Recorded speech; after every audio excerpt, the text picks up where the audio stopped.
Thought is the only power which can produce tangible riches from the formless substance. The stuff, from which all things are made, is a substance which thinks, and the thought of form in this substance produces the form. Original substance moves according to its thoughts. Every form and process you see in nature is the visible expression of a thought in original substance. As the formless stuff thinks of a form, it takes that form. As it thinks of a motion, it makes that motion. That is the way all things were created. We live in a thought world, which is part of a thought universe. The thought of a moving universe extended throughout formless substance, and the thinking stuff moving according to that thought took the form of systems of planets and maintains that form. Thinking substance takes the form of its thought and moves according to the thought. Holding the idea of a circling system of suns and worlds, it takes the form of these bodies and moves them as it thinks. Thinking the form of a slow-growing oak tree, it moves accordingly and produces the tree, though centuries may be required to do the work. In creating, the formless seems to move according to the lines of motion it has established. The thought of an oak tree does not cause the instant formation of a full-grown tree, but it does start in motion the forces which will produce the tree along established lines of growth. Every thought of form, held in thinking substance, causes the creation of the form, but always, or at least generally, along lines of growth and action already established. The thought of a house of a certain construction, if it were impressed upon formless substance, might not cause the instant formation of the house, but it would cause the turning of creative energies already working in trade and commerce into such channels as to result in the speedy building of the house.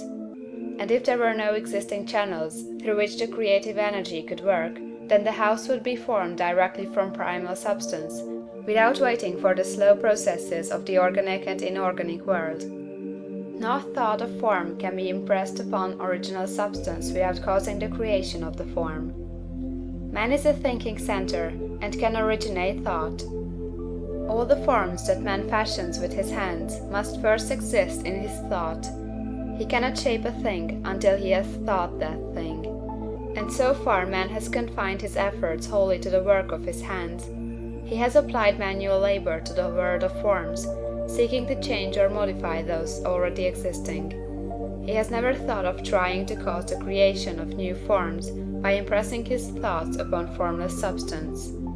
When man has a thought form, he takes material from the forms of nature, and makes an image of the form which is in his mind.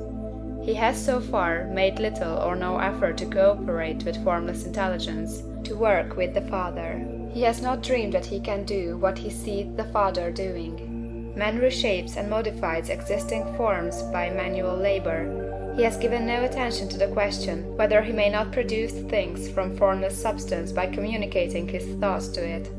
We propose to prove that he may do so, to prove that any man or woman may do so, and to show how.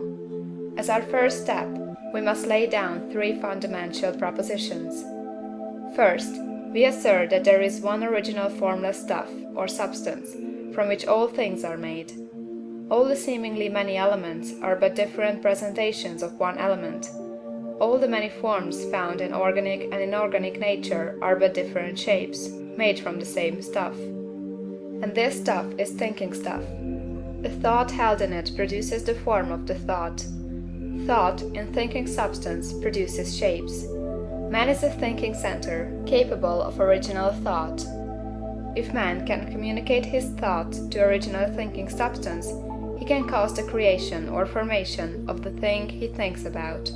To summarize this, there is a thinking stuff from which all things are made, and which, in its original state, permeates, penetrates, and fills the interspaces of the universe. A thought, in this substance, produces the thing that is imaged by the thought. Man can form things in his thought, and, by impressing his thought upon formless substance, can cause the thing he thinks about to be created. It may be asked if I can prove these statements, and without going into details, I answer that I can do so, both by logic and experience. Reasoning back from the phenomena of form and thought, I come to one original thinking substance, and reasoning forward from this thinking substance, I come to man's power to cause the formation of the thing he thinks about. and by experiment I find the reasoning true, and this is my strongest proof. If one man who reads this book gets rich by doing what it tells him to do, that is evidence in support of my claim. But if every man who does what it tells him to do gets rich, that is positive proof until someone goes through the process and fails. The theory is true until the process fails, and this process will not fail, for every man who does exactly what this book tells him to do will get rich. I have said that men get rich by doing things in a certain way, and in order to do so, man must become able to think in a certain way. A man's way of doing things is the direct result of the way he thinks about things. To do things in a way you want to do them, you will have to acquire the ability to think the way you want to think. This is the first step toward getting rich. To think what you want to think is to think truth, regardless of appearances. Every man has the natural and inherent power to think what he wants to think, but it requires far more effort to do so than it does to think the thoughts which are suggested by appearances. To think according to appearance is easy. To think truth, regardless of appearances, is laborious, and requires the expenditure of more power than any other work man is called upon to perform. There is no labor from which most people shrink as they do from that of sustained and consecutive thought. It is the hardest work in the world. This is especially true when truth is contrary to appearances. Every appearance in the visible world tends to produce a corresponding form in the mind which observes it, and this can only be prevented by holding the thought of the truth. To look upon the appearance of disease will produce the form of disease in your own mind, and ultimately in your body, unless you hold the thought of the truth, which is that there is no disease. It is only an appearance, and the reality is health. To look upon the appearances of poverty will produce corresponding forms in your own mind, unless you hold to the truth that there is no poverty. There is only abundance. To think health when surrounded by the appearances of disease, or to think riches when in the midst of appearances of poverty, requires power. But he who acquires this power becomes a mastermind. He can conquer fate. He can have what he wants. This power can only be acquired by getting hold of the basic fact which is behind all appearances, and that fact is that there is one thinking substance from which and by which all things are made. Then we must grasp the truth that every thought held in this substance becomes a form, and that man can so impress his thoughts upon it as to cause them to take form and become visible things. When we realize this, we lose all doubt and fear, for we know that we can create we want to create, we can get what we want to have, and can become what we want to be.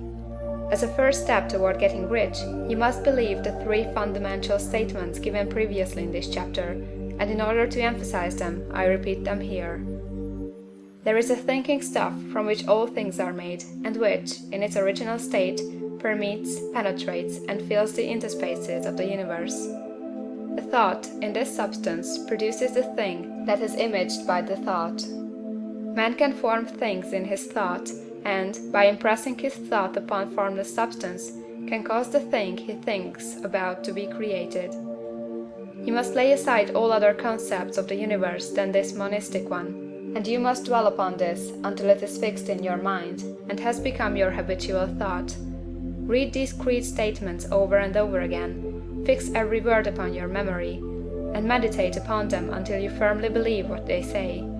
If a doubt comes to you, cast it aside as a sin. Do not listen to arguments against this idea. Do not go to churches or lectures where a contrary concept of things is taught or preached. Do not read magazines or books which teach a different idea. If you get mixed up in your faith, all your efforts will be in vain. Do not ask why these things are true, nor speculate as to how they can be true. Simply take them on trust. The science of getting rich begins with the absolute acceptance of this faith.